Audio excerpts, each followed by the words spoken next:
Meeting to order. We will start by confirming that the members of the subcommittee are in attendance. We have additional individuals also present. Andy Freeman, member of the CJCC, is in attendance as well. And then Sheriff Schulteis, you have brought a subject matter expert. For the record, would you just indicate who that is? Sergeant Mike Hennis, he runs courthouse security operations. All right. With that, then we will start with a moment of silent prayer and then the Pledge of Allegiance.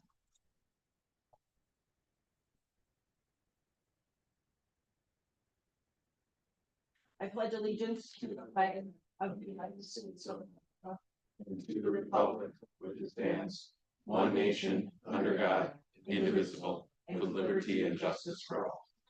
If I didn't say it before, I will confirm that this meeting was properly noticed, and we did double check the room, so we are properly noticed for this room for the meeting as well. Having addressed that, if you can't tell, I'm slightly under the weather, so pardon the stuffy nose and congested voice, but we will turn to the business of the hour, which is a continuation of the courthouse security discussion and the county executive's proposal to cut $300,000 from that line item of the sheriff's budget. To that end, in the packet materials that would have been available to you by way of the meeting website, you would have received several different materials. I want to thank the sheriff and his team for sharing those materials with the group. I'm certain there was a decent amount of effort that went into putting those materials together to better inform this group both about how court security operates, but also how a proposed budget cut of this sum would potentially affect courthouse security operations. With that, Sheriff, I'd like to turn the meeting over to you to start off with, for you to continue to inform us on your perspective on both how courthouse security operates currently and how the proposed budget cut from the county executive would affect operations from your perspective. So the documents that you received as attachments, much of the data that you see about the courthouse activity was compiled by Sergeant Hennis, who does that on a monthly basis. Keeps track of all the incidents that are investigated, transports, the amount of transports, what they're for.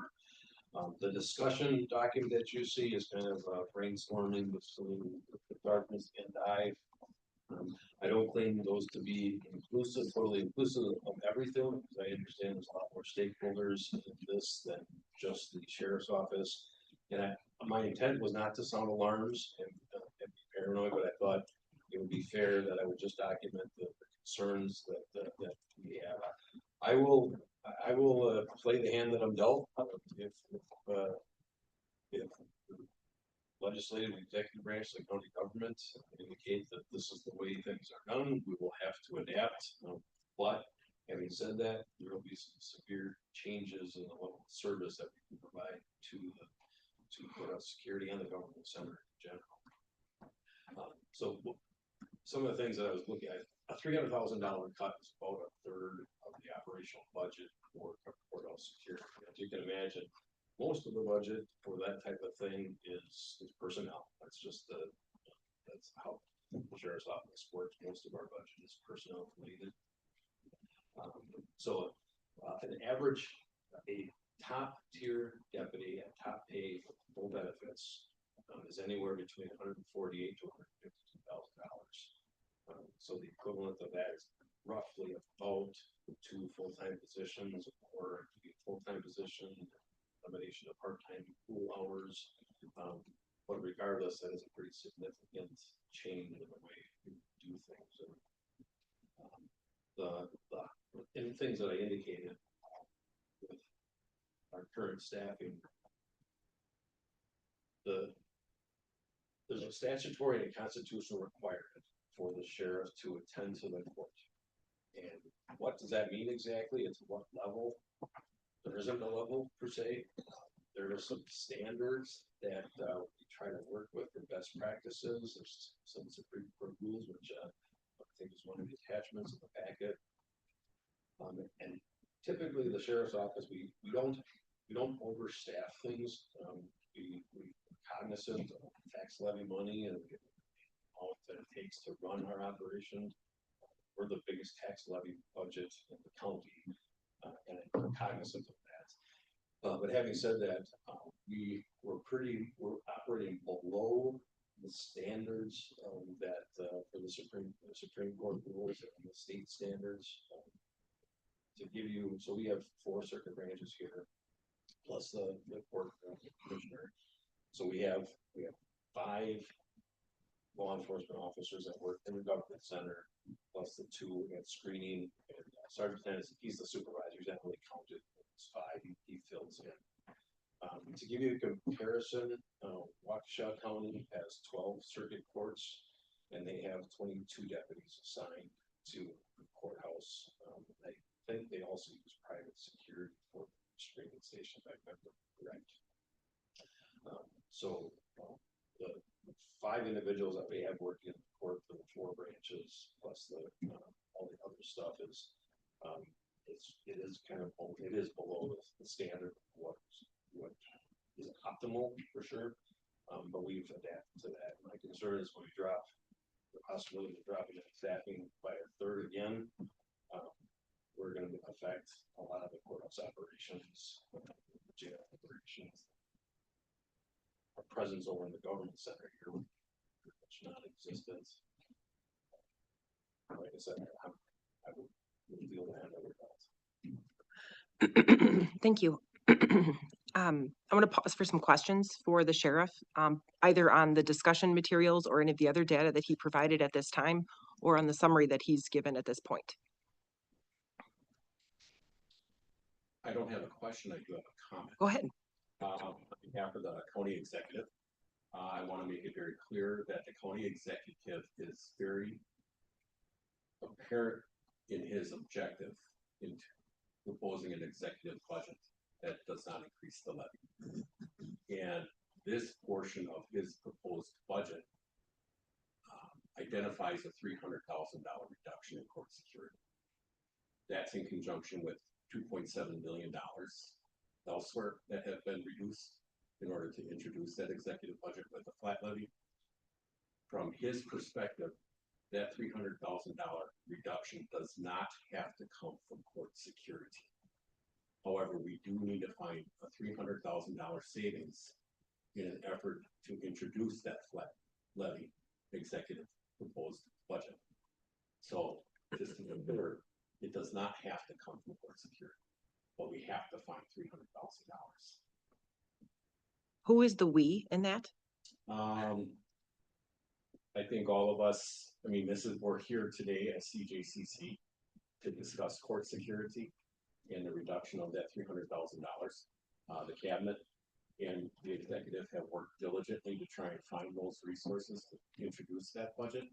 When we say we, I would say collectively our department heads, the sheriff, the DA, everybody throughout county government, that $300,000 has to be found somewhere, and it has to come from the justice center.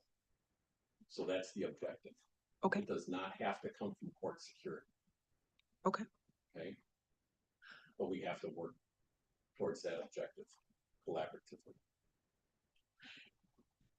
Follow-up question. Yes. Is the $300,000 targeted from the sheriff's overall budget? Because I know each department has budgets, Correct. but so I'm assuming each department is taking absorbing some degree of the shortfall. I'm not BPA, I'm not Aaron Dahl, so I don't pretend to be, because he has a finger on the pulse of everything. But I know that from his office and Mr. Halverson, they issued budget targets, and some did have some reductions, and I believe everyone has a budget target. I could not speak directly to what everybody did collectively throughout the county, but all I know is that court security does not have to be the entity that gets cut. We just need to find $300,000 in savings. Okay. Did you have a budget target that you were working with when you were working with your overall budget? I did. A little over 1 million over that target number. 94% of that target number is wages and benefits. So that's kind of the squeaky room that I have. Our total budget 83%, because there's revenues, so our total budget 83% of our budget is wages. That target number was 94%, so it was very tough. One of the years that I tried, I was thinking maybe we could cut some money, was in the court screening area, the Justice Center, Government Center screening area. I thought maybe privatizing that was an option. And we staff it with part-time deputies right now. They're retired, they're experienced deputies, very experienced, but they're typically at the end of their career retired. Just looking to keep active in the community. But I priced it out with I did not price unarmed security. I had priced armed security, and I would keep in mind we pay part-time deputies right now, so it's, I forgot the exact, I'm gonna say $25. The armed security contract that I looked at, $78 an hour per officer. So that clearly was not going to save any money, plus the service, the expertise probably wasn't there. So that could not save that for me. Okay. So that's not really a statutory obligation for me to do, is the court screening, but it's important, obviously. Okay. So it sounds like the county executive has shifted the eye a bit away from court security and is looking for other opportunities for cost savings. Do I understand that correct? I wouldn't say he shifted his eye from court security. I would say that it doesn't have to come from court security. His focus is the tax levy and the executive proposed budget that does not increase that levy. So given the past 4 months of working through that proposal that's going to be given to the county board on the 10th of September, we have found reductions that total that gap that would include court security. And just to reiterate what he had said is that they had asked the state to incorporate $70 million to make the share of running the court system 50-50. And we were anticipating approximately $1.5 million from that $70 million potential. And it was approved at $10 million. So that equates to about $150,000. So we were short by 1.25, which increased our gap to $3.5 million. So that's the challenge we have, is we have to find, and I apologize for using the pronoun we, but I believe that this is the forum within CJCC when we talk about court security or anything in the Justice Center, that we work collaboratively. We have 4 different groups that we have to keep in mind, from the judicial side, from the DA side, from the law enforcement side, clerk of courts. All those things do have a play in circumstances. So if we can work towards that objective, that would be ideal. Sheriff, in looking at your discussion point, there were some service areas that in theory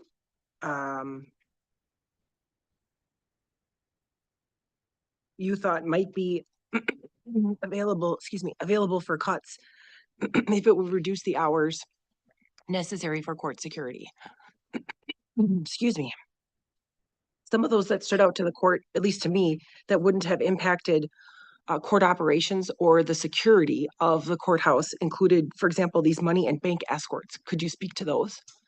Sure. So every day, I guess I'd like to speak to what courthouse security does internally, but I can answer this. Our parents can answer that. But we will typically eventually get the money for that comes from the treasurer's office. The patrolman will come over here and pick it up and take it to it's an armed career, basically. We've been doing that for not exactly sure what the courthouse security is involved in that part of it. So every day courthouse security comes to each individual office and collects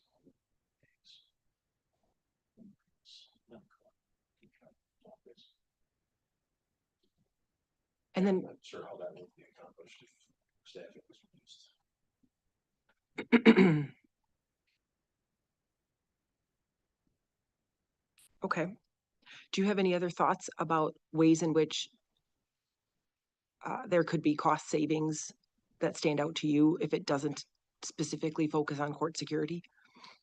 I think we kind of tossed around the concept of relying a little more on video conferencing for appearances. I don't know how the court feels about that. I can tell you that Fond du Lac County, that's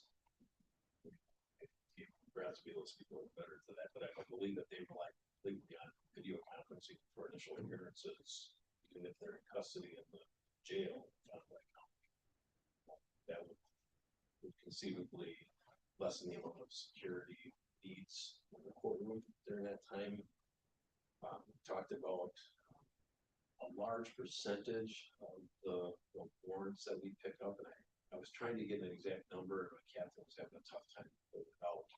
For our owner to producers of warrants for operative verification, we do those. They're state-like warrants, so people can pick up in 71 other counties and transport it back here for OARs. One of the thoughts my operations captain had is if we would geo-restrict those warrants to just Washington County, so Washington County law enforcement officers stop an individual or a traffic stop in the court, OAR warrant, it would be brought back here to appear in court versus somebody stopped up in County or those warrants would not be processed, they wouldn't be arrested and brought back here. That's very common with municipal warrants. City of West Bend could have a warrant for something and they geo-restrict it to the county or certain radius or something from that conceivably could. Sergeant Hennis and I were discussing, we were guessing about 50% of the warrants in that neighborhood are for OAR. So it's a problem, it's a problem, obviously. But is that something that could conceivably cut some costs? We're just kind of, I would say, spitballing. We're just trying to think of areas that could conceivably do some of the operational expenses.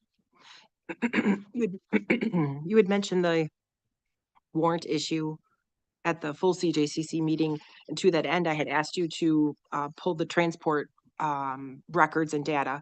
And so that is the transport document that you should have received as part of your packet that provides you with the transport history from 2020 through 2025. Now, keep in mind that 2020 was COVID as of March. And so the many institutions stopped transporting altogether by March of 2020.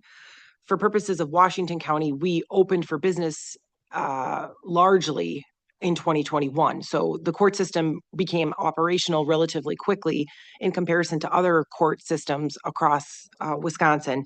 But even so, because transporting inmates was one of the most high risk things to do in terms of COVID precautions, et cetera, that still remained lower than any other activities that were occurring. So while we were having court hearings, et cetera, predominantly we were utilizing video conferencing for individuals that were incarcerated elsewhere in order to reduce the population of individuals coming into the jail and then leaving the jail as a COVID precaution. And this was done in coordination with the jail, et cetera.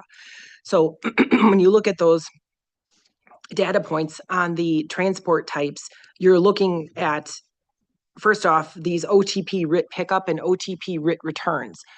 If I understand correctly, and please correct me if I'm wrong, Sergeant, but a writ pickup is judges ordered someone to go be picked up and brought to the courtroom for the court appearance, and the writ return is they have to go back, which means they're not being held in the jail on the court case that they appeared for. Do I have that correct? But otherwise not held long-term.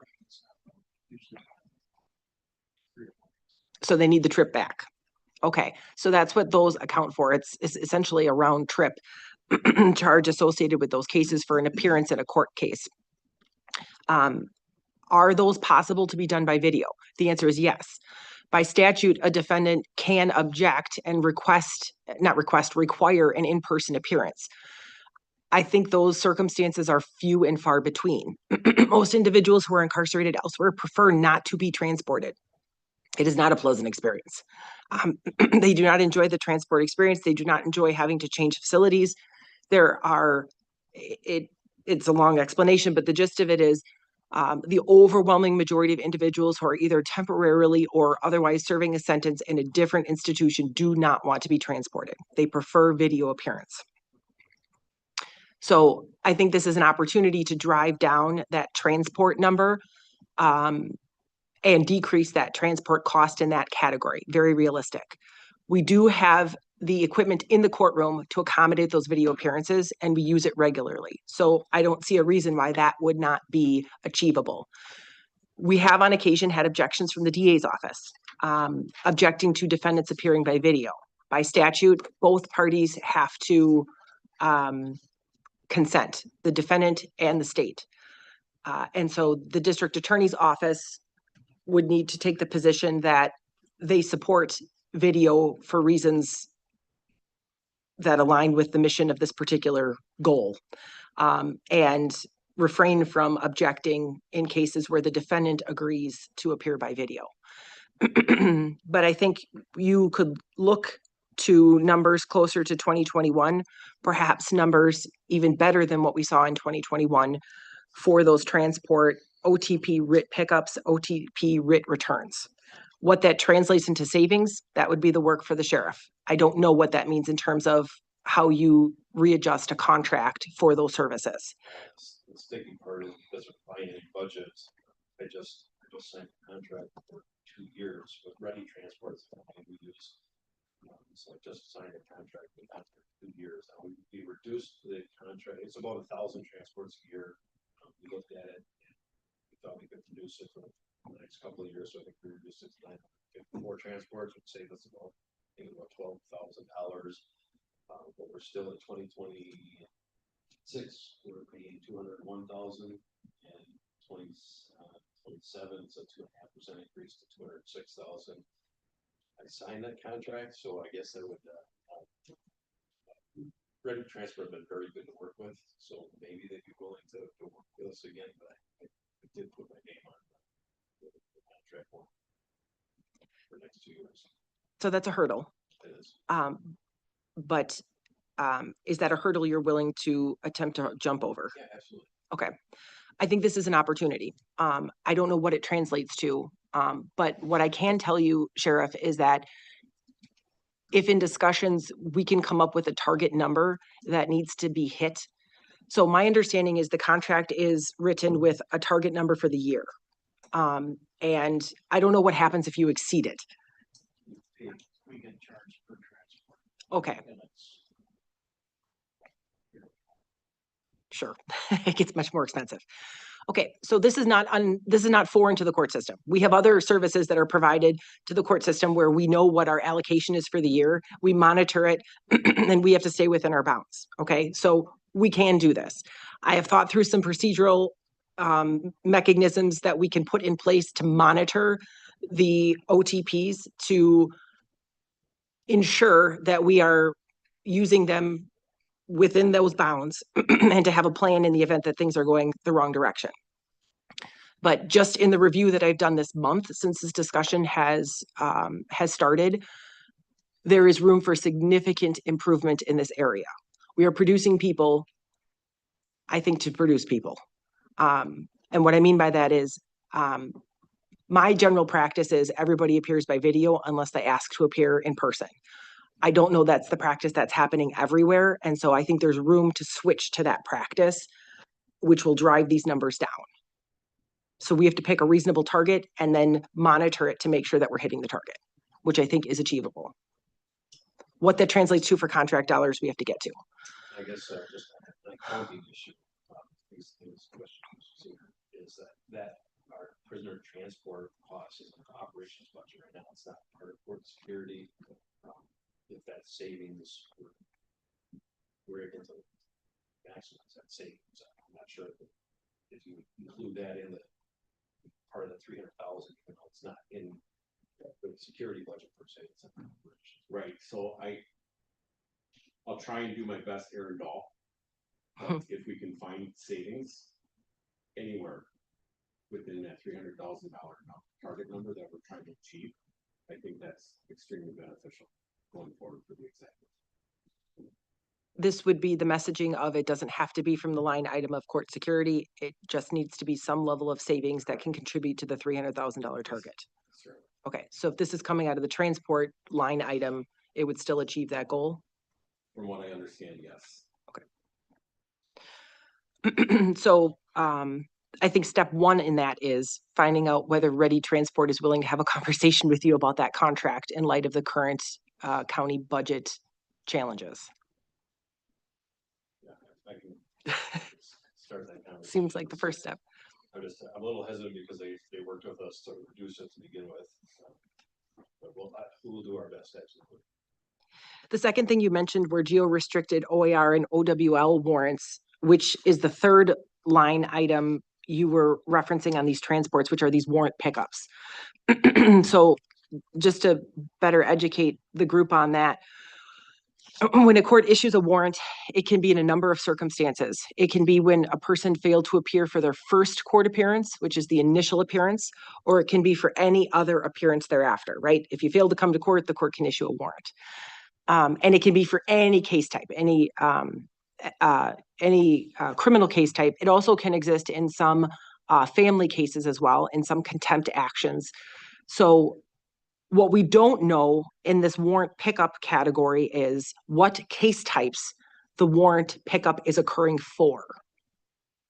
That's a huge data point that's missing. I know the sheriff looked for it. I did what I could to look in clerk of courts to determine when individuals are coming into the court system, do we know whether they're coming by way of Ready Transport or whether they're being picked up by a local law enforcement officer?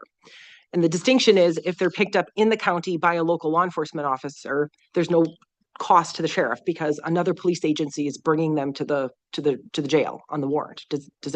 We understand that, right? Okay, so it's only if they're picked up outside Washington County where there's an expense to the sheriff by way of the transport from that other agency's jail by way of Ready Transport to the Washington County jail. So the belief is that the offenses of operating after revocation and operating without a license are likely contributing to that number to a high degree. Attorney Bratz, do you have any comments on that as district attorney as to what your assessment is anecdotally? It's hard to say. I mean, I think sheriff said potentially 50%. That's what we're guessing for a total that's OTPs and warrants. But it is a guess. It's hard for us because the warrants are failure to appear to us, not the original charge. So that's why we're having a tough time pulling that data point from our system. And anecdotally, it is a significant number that is OARs and OWLs, and oftentimes it's failing to appear at the initial appearance even. We get a significant amount of those. Frankly, what we hear oftentimes is that folks think it's just a citation and don't realize that they need to show up for it's actually a criminal case and they need to show up for an initial appearance. So it is a significant number. In terms of geo-restricting, I mean, certainly if that's something, we could certainly look at that further and see if that's something our office would be okay with. Otherwise, it's always the possibility of using video conferencing. I know that's not always the easiest to set up instantly. The jail that they're being held in has to have the ability to do that. I'm not sure, Sheriff, are you aware, are there other counties that are doing that on OAR and OWL warrants where they're geo-restricting to solely within the county? I don't know. Municipal stuff is very, very common. I'm not sure about criminal. I know, and I know I've seen municipal stuff for failure to pay or something like that. It's restricted to within the county for KP and so on. Nothing. Jason, I know it's adjacent. Adjacent counties, But I'm not sure if that's criminal or municipal. Yeah. I get told that there are problems that they can person is also. And to hear what they are operating. Once they arrive at the jail, they're offered a bond agreement that's provided by the council. And they sign that bond. And are given future appearance. They're then take it so that they don't have to transfer them to county. That in their bond agreements. The success rate of that. It's a great question. Yeah, I'm trying to remember. Right, because I know in some, I think this happened in Fond du Lac County office there, put bondable amounts on warrants for lower level stuff like OAR, OWL. $150, and so then if they get picked up on an OAR, if they post $150, they're released from the jail wherever they're arrested at on the warrant. Now, do they then show up to Yeah, their next appearance? Usually not, because now they think, oh, I posted, I Paid gave the $150, ticket. I paid my ticket, I'm done. Yeah. So what the actual success of that is in terms of getting people to court, I'm not entirely certain, but I suppose that's something we could potentially look at as well. So the idea of a geo-restricted warrant is not new. Let me just make that clear. Warrants have geo-restriction when they're issued. So misdemeanor warrants right now are geo-restricted statewide, which means they aren't nationwide. If someone is, correct me if I'm wrong, or perhaps you could speak to this, Attorney Bratz, but if someone's picked up on a warrant, in Florida on a misdemeanor case, you may be alerted. Maybe, right? Maybe. Or maybe not. But Probably not, actually. right, but that is a geo-restricted warrant within the state of Wisconsin. And then felony warrants are geo-restricted to adjacent states. So that's the default circumstances. The district attorney's office can always modify that request if you have reason to believe someone is elsewhere or certain other circumstances exist. But the idea of geo-restricted warrants is not it's not uncommon, and it is for the reasons that we're all thinking through it, which is the fiscal impact of warrants for individuals that may be anywhere across the country, and then balancing the limited resources of the jurisdiction and the justice system to apprehend individuals who are at large, in comparison to the offense for which they are being prosecuted. That's just the reality of the justice system. There are not unlimited resources. So that is the concept behind geo-restricted warrants. And what the sheriff here is proposing is one more extension of that, which is to say, we are in a budget crisis, and this may be an opportunity to think through that application of that concept to this particular case type. I looked for some data, and I apologize, I didn't have it in time to include it in the packet, but I think I have enough for everyone. The concept of how many warrants are issued in cases of operating after revocation and operating without a license has been brought up. And I'm not sure if I think I do have just enough. And so what I was able to pull is the following data. This source is from the Clerk of Court's office. So for 2024 and 2025, the first column, which you have, are total cases where there was an appearance that was a return on warrant initial appearance. What that means is somebody was picked up on a warrant and was making their first appearance. So the judge issued a warrant when they didn't show up for their originally scheduled court appearance. Return on warrant initial appearance means they're showing up for their first court appearance with a warrant in place. They didn't show up voluntarily the first time. So that tells you by month how many of these we issued in 2024 and 2025 in all criminal case types. First column. Everybody with me?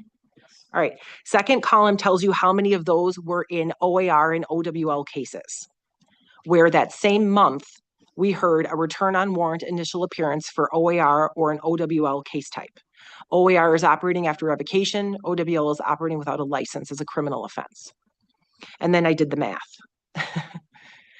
which tells you that on a month-by-month basis, for return on warrants initial appearances, the overwhelming majority, except for the month of March 2024, those cases were for OWLs and OARs.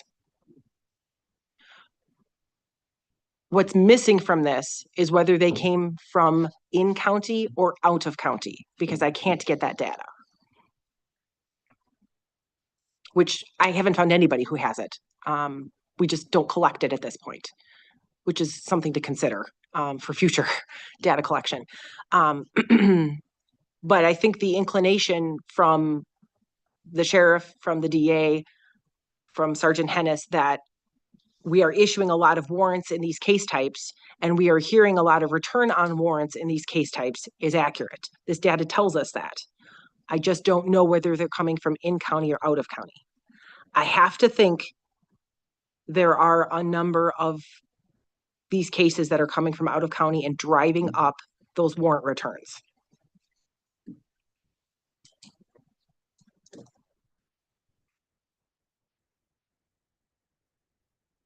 So I think the theory that the sheriff is offering of geo-restricting those warrants may also be another way to drive down that third line item on the transport budget, warrant pickups,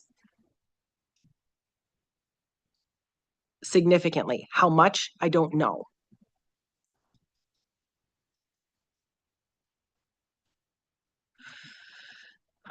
But if it has the support of the sheriff, if it has the support of the district attorney, then I can take it back to my colleagues. But I can tell you right now, it won't be a starter if it doesn't have the support of the sheriff and the district attorney and a shared understanding that the geo restriction has both those entities' support.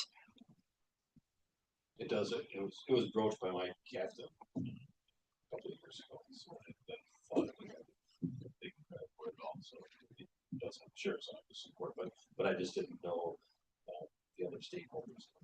I'm just one cog in this equation. Sure.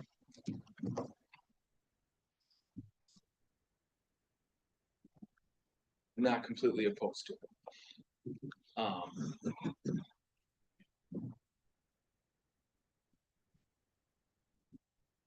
Do you mind if I ask a question? Yes. Help me understand why you might be opposed to it. Well, ultimately, we have people, and I understand, in the grand scheme of things, it's operating while revoked and operating without a valid license, the most significant cases that we're prosecuting. No, it's not. But I mean, we certainly have situations where somebody has been arrested or been charged with a 4th, 5th, 6th, 10th offense for operating while revoked. And if they're not from Washington County and they're picked up in Ozaukee County, we have a geo-restricted warrant to just Washington County. I mean, there's a good chance we never see that person again, unless they're somehow traveling through Washington County and they're arrested on it. So really, we're going to have no avenue to continue prosecution on them unless they enter into Washington County and just so happen to get arrested. So, you know, really that's the only concern is our ability to continue prosecution on a case. And I understand, though, that's where we have to make the determination on cost savings and the resources we have. I mean, because again, I'm not trying to blow up the significance of operating while revoked, but I mean, it's a violation of a court order. It's a 12-month possible jail sentence. I'm not suggesting that folks are getting 12 months on operating while revoked or that we're asking for 12 months. But there are circumstances where, you know, folks on operating while revoked, we want to ensure that they're prosecuted for it. And if we don't have the ability to get them back here, we're not able to do that. Yeah, and just not to be disrespectful, but if someone's on their 8th or 10th or whatever it is, And none of those previous prosecutions have done any good. Not that we want to reward the scofflaws, but by the same token, is there reason to believe the 11th time they're prosecuted is going to be the trigger that makes them change their life. You know? It's a tough call. Yeah.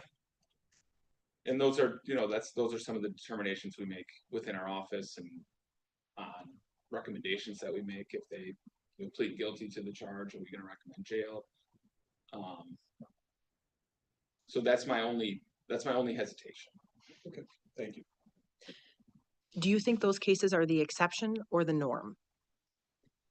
Higher level amounts of OAR is probably the exception, I would say.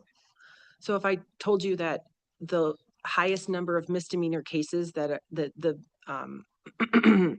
that I expect in 2025, the highest misdemeanor charge is likely either going to be misdemeanor bail jumping or it's going to be OAR or OWL. Would you agree with me? I would agree with you. Okay.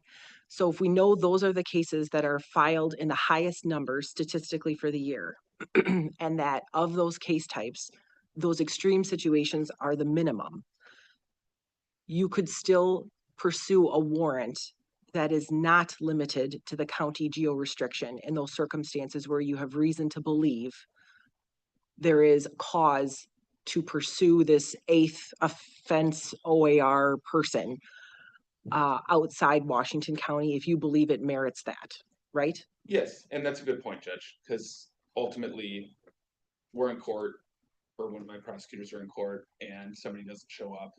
If we're aware that it's their 7th or 8th OAR, and we ask the court to issue a warrant, that's something where we can ask, Judge, this is a 8th offense OAR. We're asking that this be statewide. But if we're aware that it's only their 1st or 2nd, certainly we're at that point, we're going to have no objection. We likely have no objection to a geo-restricted warrant on that. So that's a good point, Judge, and we can certainly argue for if we have a more significant OAR the way that we classify it within our office, we can certainly make that request to the court to not geo-restrict it.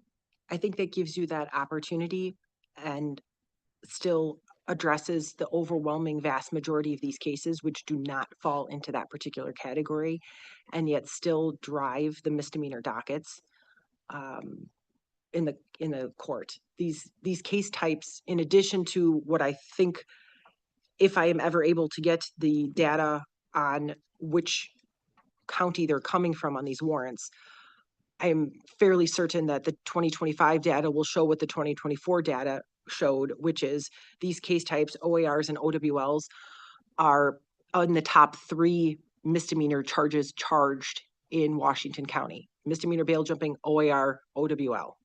So they drive business in the misdemeanor dockets in the criminal courts, which means they're of significant frequency.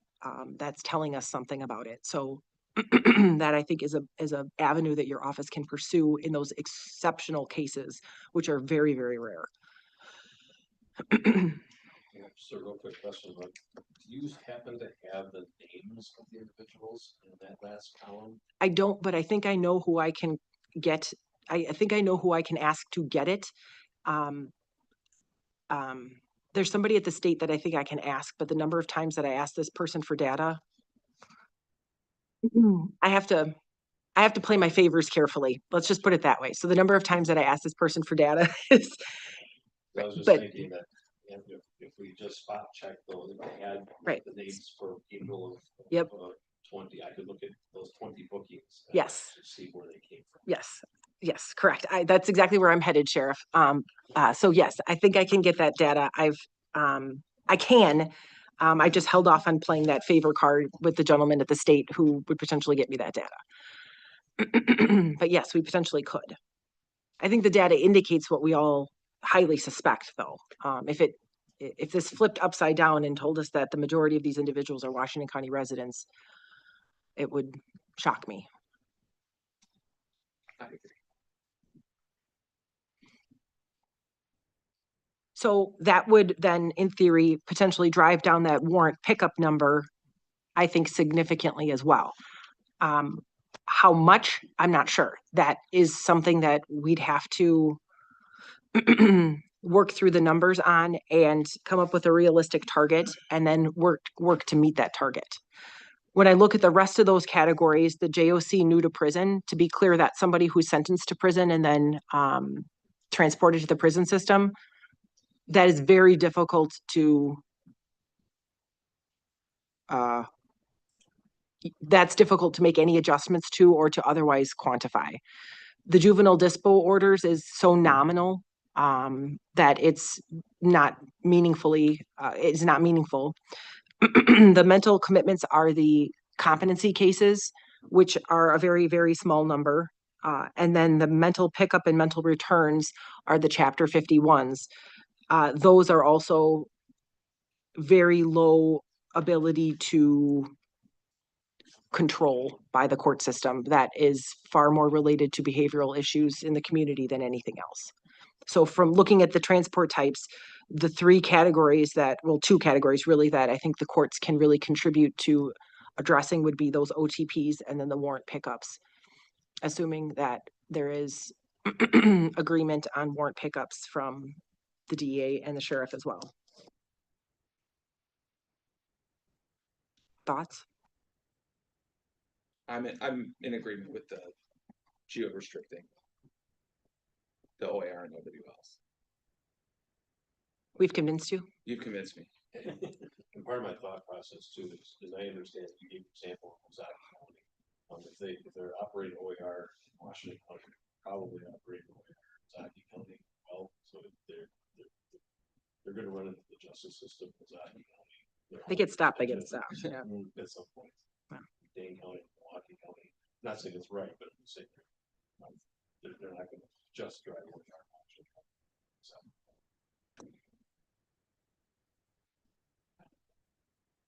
But then I'm thinking in those circumstances, and I'm not flip flopping here, but in those circumstances, they're picked up for OAR in Ozaki County. They're charged with OAR in Ozaki County. I mean, we still really have no way of getting them back here. I mean, our even though they're in custody in an adjacent county, there's our case is still going to sit lingering, right?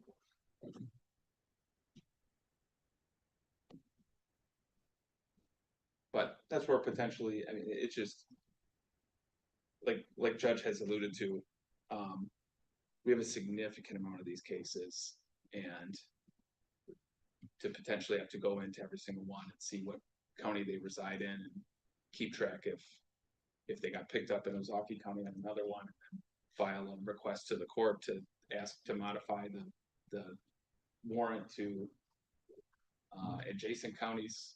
I mean, that would take a lot of time and energy within our office. So we'd ultimately have to take the position that it's just not something we're gonna be doing if it's geo restricted to the county, and we know that they got picked up in Ozaki County. I mean, we just don't have the time and resources to file a request to modify a geo restricted warrant on every single case where that comes up.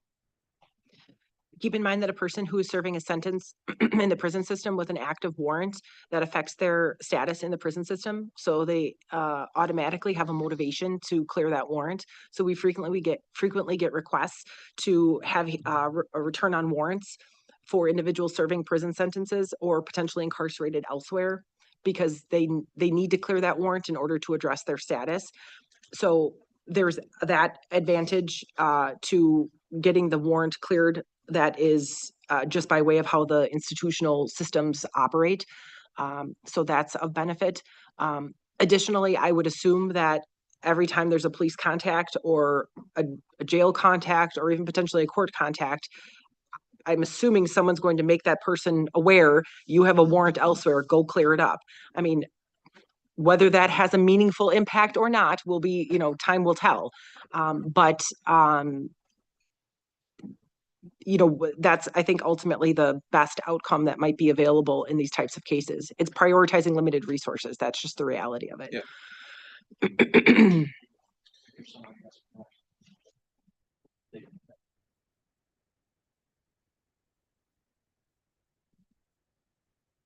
Would you say that again? Somebody is being held on another jail and has Huber privileges. There's an active warrant. Station. Generally, the sheriff's don't allow Huber privileges. So they have.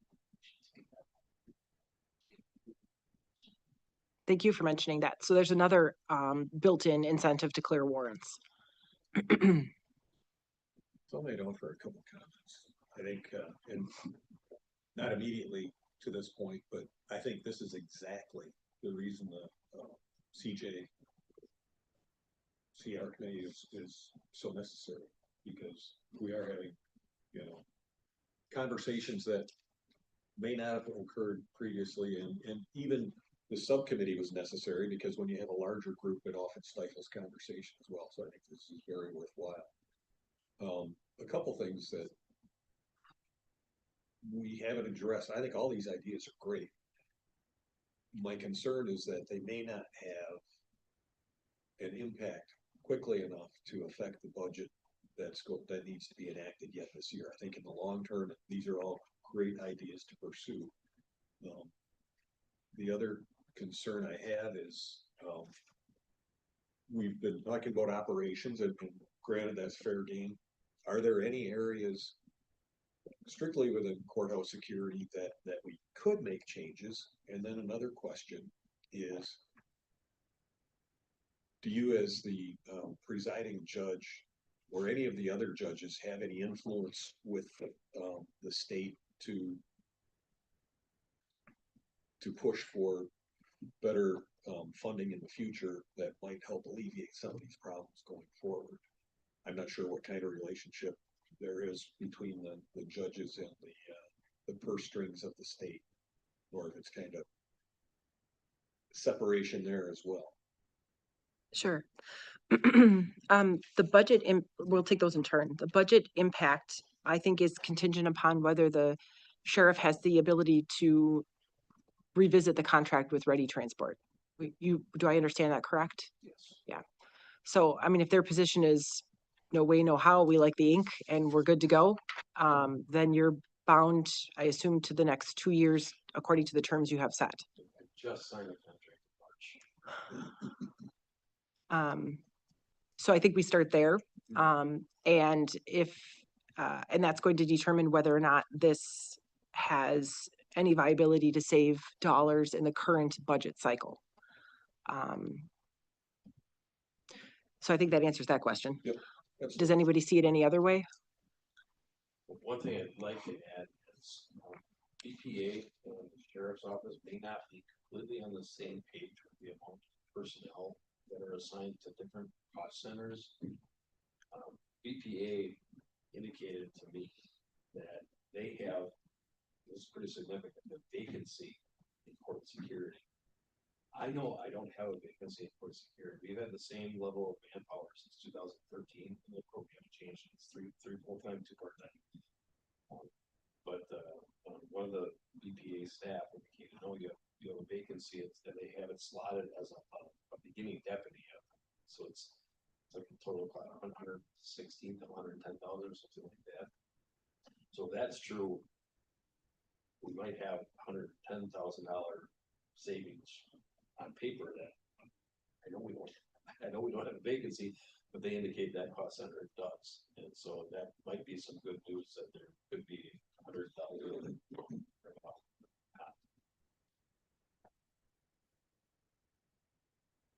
Right. Yeah, so I mean that's Step in the right direction. I don't understand how they think there's a vacancy. Because we have 86 sworn deputies. That's my number. I know it. But at least on paper, they said there's one full-time vacancy. So if I can ask a question. Sure. On that. So when you say that in court security, is it broken down for patrol and court security? I consider my 86 sworn is my number, but Yes. but they must have assigned different cost centers. And Artie Anderson specifically said, he gave me said only one vacancy, full-time vacancy, wholly over here. I don't have it, but the paper. I can follow. So I mean, that could be some potentially very good news. And that comes in around 116.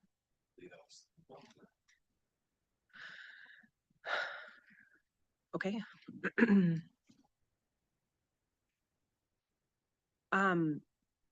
The second point that you raised was whether there could be any courthouse security changes to affect the budget, meaning current operations. Is that what you were speaking to? Well, I guess in general, we've been talking about possibilities for changes, right? Whether it's video, which might have some added costs of its own depending on our existing equipment. But I just want to make sure we're exploring all avenues. And I think you've been very thorough. But I just wanted to ask a question. Are we sure we're exploring all avenues for savings? Sure. A couple of things that stood out when I looked at the materials submitted by the sheriff in terms of existing operations that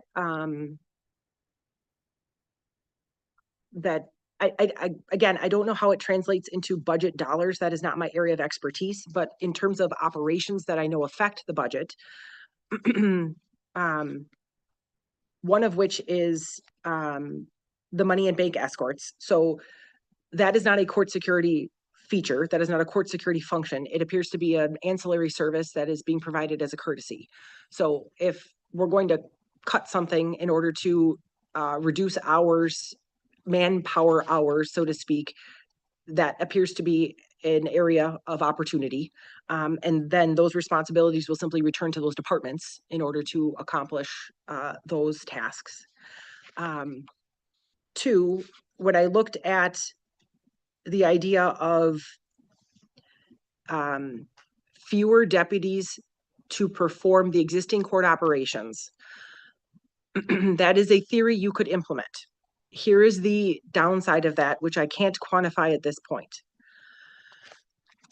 It largely impacts criminal cases more than anything at this point in time, because the vast majority of, not all, but the vast majority of security services at this point are provided in criminal cases.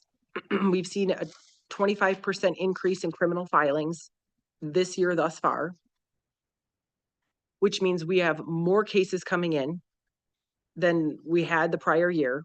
We are busier than ever. The security need is higher as a result of the increase in criminal cases. And we have no more time to process this increase in criminal cases. So the time has remained the same. Cases have increased, which means law enforcement presence needs to be proportional to the criminal cases that are being heard. If we break those down into smaller amounts because less officers are provided, there's no more time to do the work in. It will inevitably result in overtime. It will bleed into the lunch hour. It will bleed into after 4:30. So you may reduce courthouse security budget. You may accomplish that goal. You will drive up your overtime in courthouse security in the sheriff's budget. You will drive up the clerk of court's budget. You will impact the DA's office staffing because they sit in court for these hearings. You will have a ripple effect on the public defender, who is not a county budget player, but they, however, are a stakeholder. And that is just the reality of it, because the time does not increase. We have more cases to process in the same amount of time. So we are bringing in more people, more defendants to hear in the same amount of time. The only way to safely do that is to have the same, or to have the right sized amount of court security. I've been on intake all month. I have had anywhere from 4, at times 5 deputies in my courtroom to process the criminal defendants that are coming in all month. I've had disruptions all month. I assure you those disruptions are not for me. And what I mean by that is, court security is not for the court official. Court officials are never more safe than when they are in the courthouse and in their courtrooms. We are safe because of the inherent structure that is the courtroom and the courthouse. Court officials are elevated. They are away from the parties. They are away from defendants. They are protected by bulletproof paneling. They have emergency exits. We are trained on emergency protocol. Something happens in the courtroom, the court official is getting away. Court security is in existence for the parties to the case, in existence for the members of the community who come to observe what is an open courtroom, for the attorneys that are representing the parties, for the staff that provide the workforce for the justice system, because those are the individuals that are impacted directly when there is a disruption in the courtroom. The perception that court security secures court officials is inaccurate. It is, in fact, not only a deterrent for disruptions in the courtroom, but it is, in fact, to keep those who serve the justice system safe. I can't imagine the time frame that it would take in order to process smaller amounts of those cases with no more time. And there is no more time. There are no more court officials to hear these cases. So when I think through those operational changes, we can make them.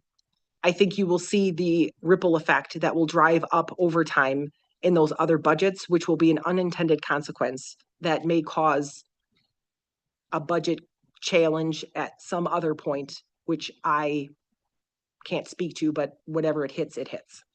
Thank you for sharing that perspective. That's a misconception I had. So thanks for helping correct that. Can I help visualize? Just yesterday.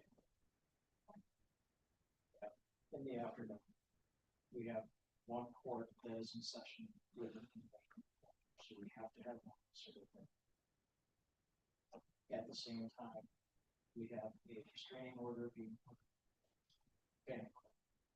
So these are two people that do not get along to the point that they need to get some type of service to keep them separate. We have to have served in that court. At that same time, 8 inmates are being called for new arrests. 2 of them are in here. So somebody's going to push that to the court and remain. That's 2 more officers. So from the 5 officers that we have, 4 of the time with people that we can't do. And now I've got an officer to watch the other 6.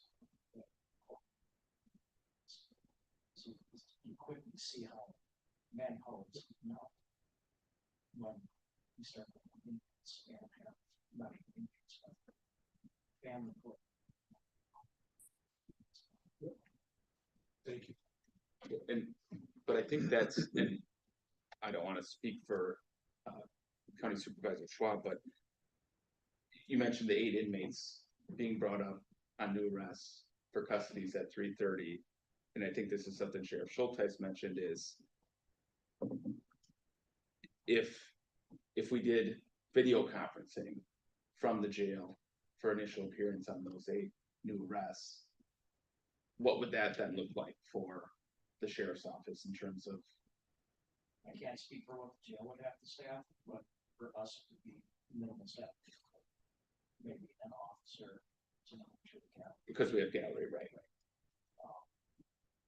And so I think the point was set up.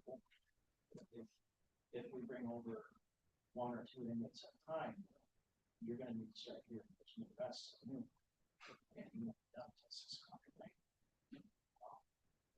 So, yeah, but if we would do video from the jail, I can't speak to what the jail staff is going to have to do. They may have to have additional staff to get video, but in corporate staff to do.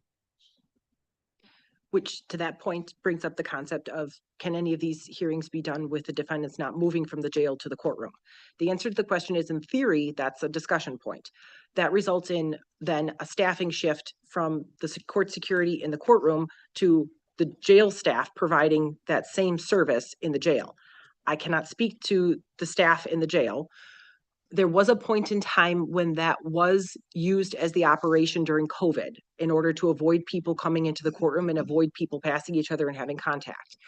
That resulted in a staffing change in the jail in order to accommodate having these hearings with these individuals in the jail. I do not know what your staffing levels look like. I do not know what that would do to impact.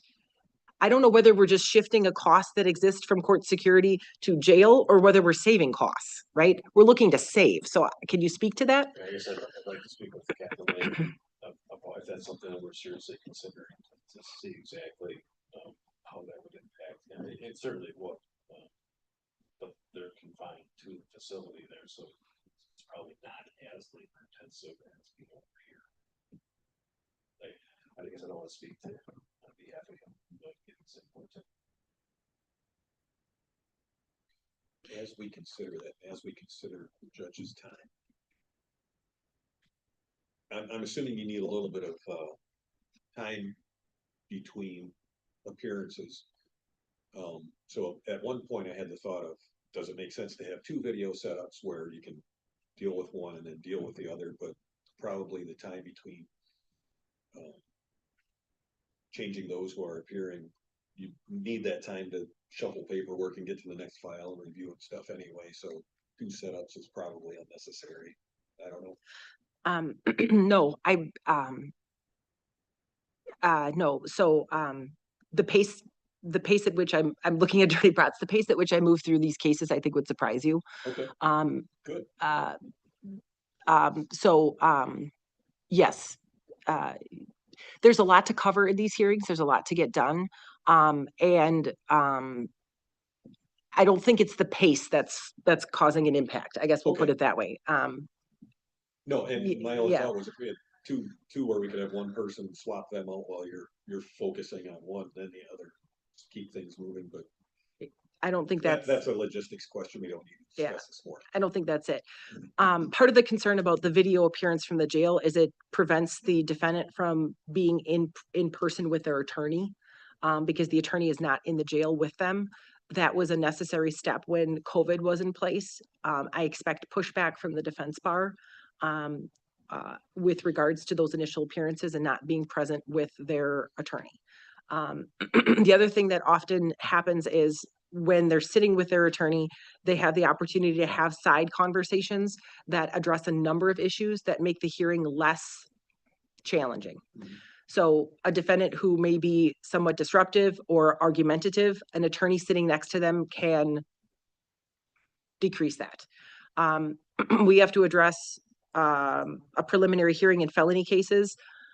Speedy preliminary hearings, which occur within the statutory timeframe, are a significant impact on the court calendar, on the district attorney's time, and on law enforcement officers that have to be summoned in for a timely preliminary hearing, which either has to happen in 10 days or 20 days of that first court appearance.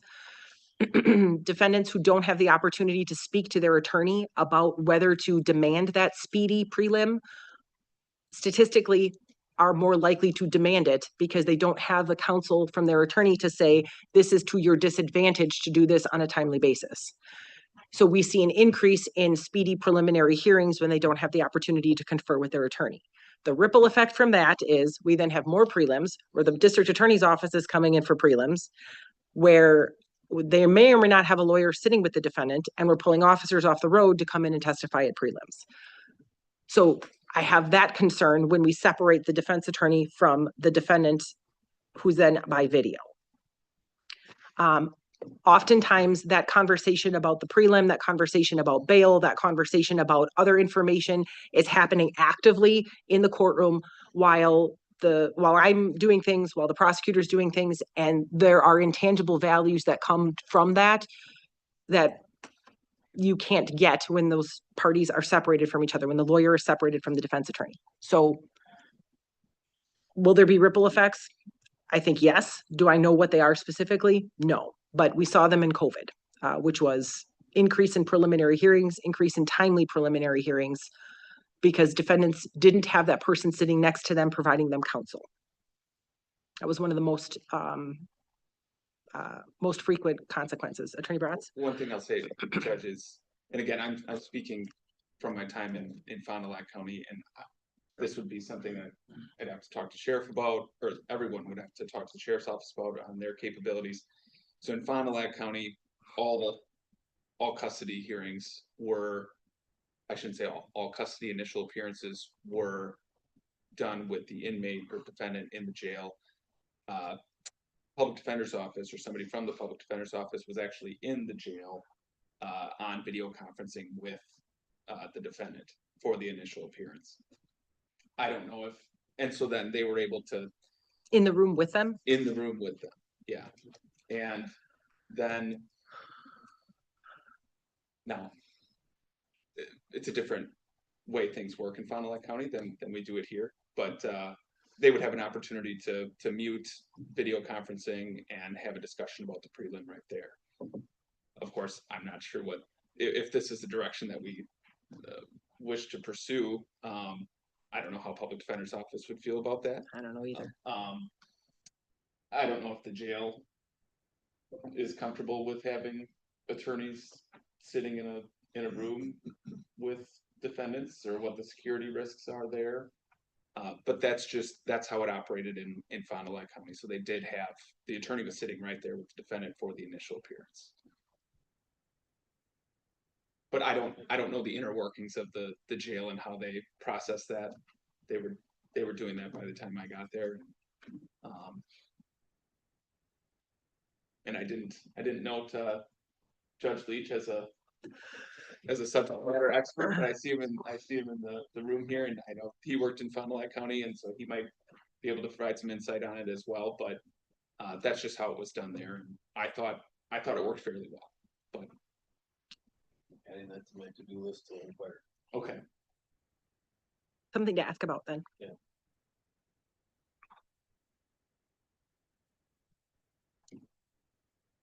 So we have some inquiries about the ready transport contract. We have some inquiries about this vacancy in the sheriff's office that may not actually exist to the tune of $116,000. We have questions about possibilities of defendants, counsel being in the jail with the defendants for custodies and the jail staff's capacity to hear custodies in the jail as opposed to in the courtroom, what that staffing would look like from the jail operations. Just a point of clarification, would that just be for the initial appearance or would that be for further proceedings as well? Can't do it in further proceedings. So that's a little. I don't think logistically we could make it work for further proceedings. For those set custodies at 3:30, where that is the only, generally speaking, the only matter on the docket, I think logistically that would work.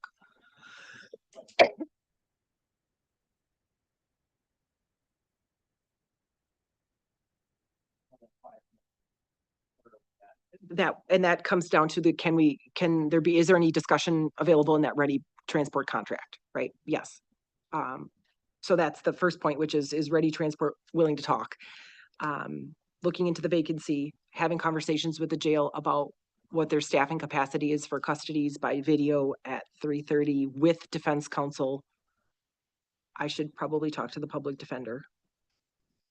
See what their thoughts are.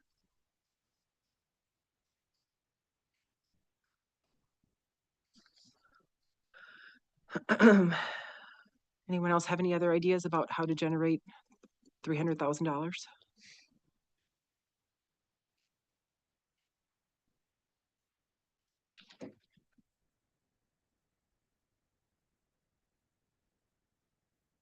Well, I think if the vacancy thing comes through, we only have to find funding.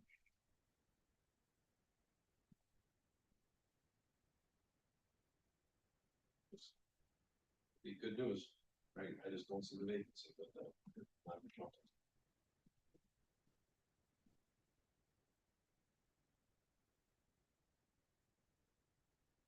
Okay. Is there anything else that we could discuss at this point that would be any other ideas, any other discussion points? We've covered every idea that I have at this point.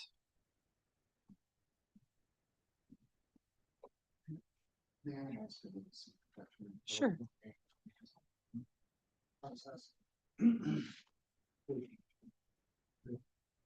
There's like procedures to see something scoring who's very exceptions.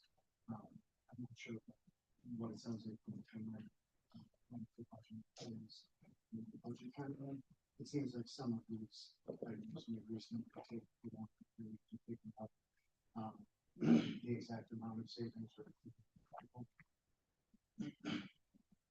which is reasonable. How common is it, in a situation like this, when it comes to the county budget?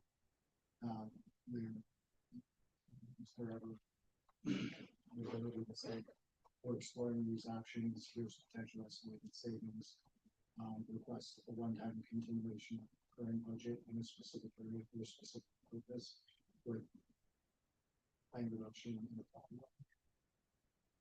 Oh, that's interesting. So I confirm this with Aaron Dahl, these cuts are proposed for just not 2026, 2027. So I think that we do have a little bit of time. I don't know the process for amending the budget in the yearly biennium, but I know there's a process in place for that. So time is of the essence, but I don't think we're hard pressed yet. Typically, municipalities and organizations will make budget adjustments, once throughout the year as needed. So there is that option, but again, it's one of those things where it never looks good if you're making huge adjustments in the budget, because then people are wondering, well, how'd you get that? Why were you so far off to begin with, right? So you want it as accurate as possible.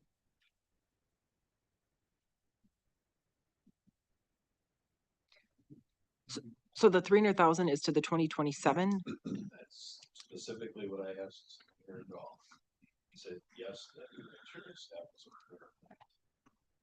I was getting some conflicting information that 26, 27, I clarified with that a week ago with the since 2027.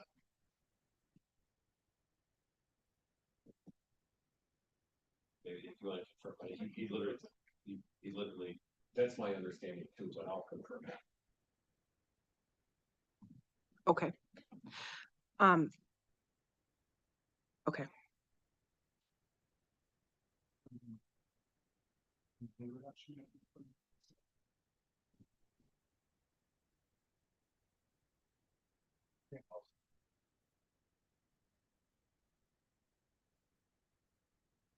Okay. So, in terms of next steps then, there are some answers that we need to try to get, in order to understand whether any of this would result in logistical cost savings to impact the budget in very short order.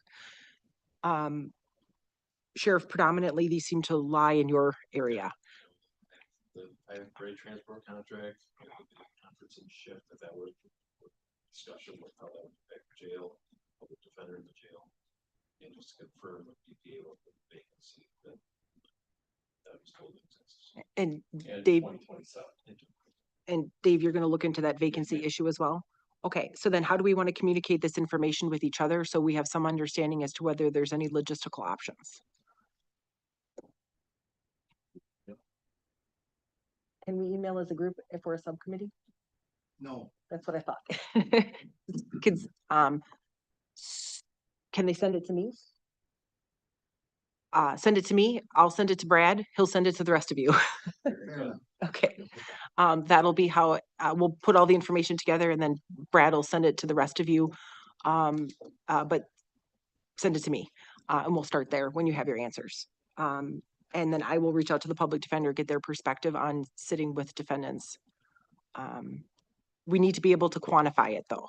What I mean by that is it needs to tie to dollars to understand how this would potentially be a cost savings in the budget. Otherwise, we're making changes for no cost savings. We're changing operations for no dollar savings.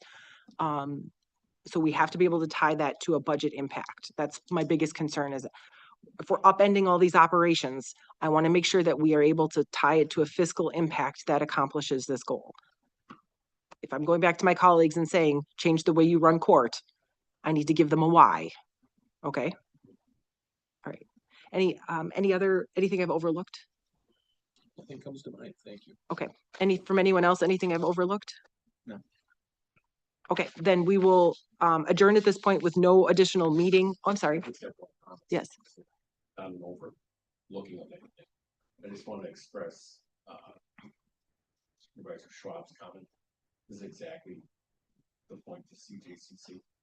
And it was really a good meeting, and I want to thank you specifically, Judge, and Sheriff Schulteis, and thank you, Burden, but, you came ready to go, and I appreciate that. This is a very productive operation. I look forward to more. Appreciate it. Thank you. Okay, with that, then we will adjourn with no next committee meeting scheduled. We will wait for that further information and think of or look for the viability of these potential solutions before we schedule any next meeting then. All right, meeting adjourned. Thank you.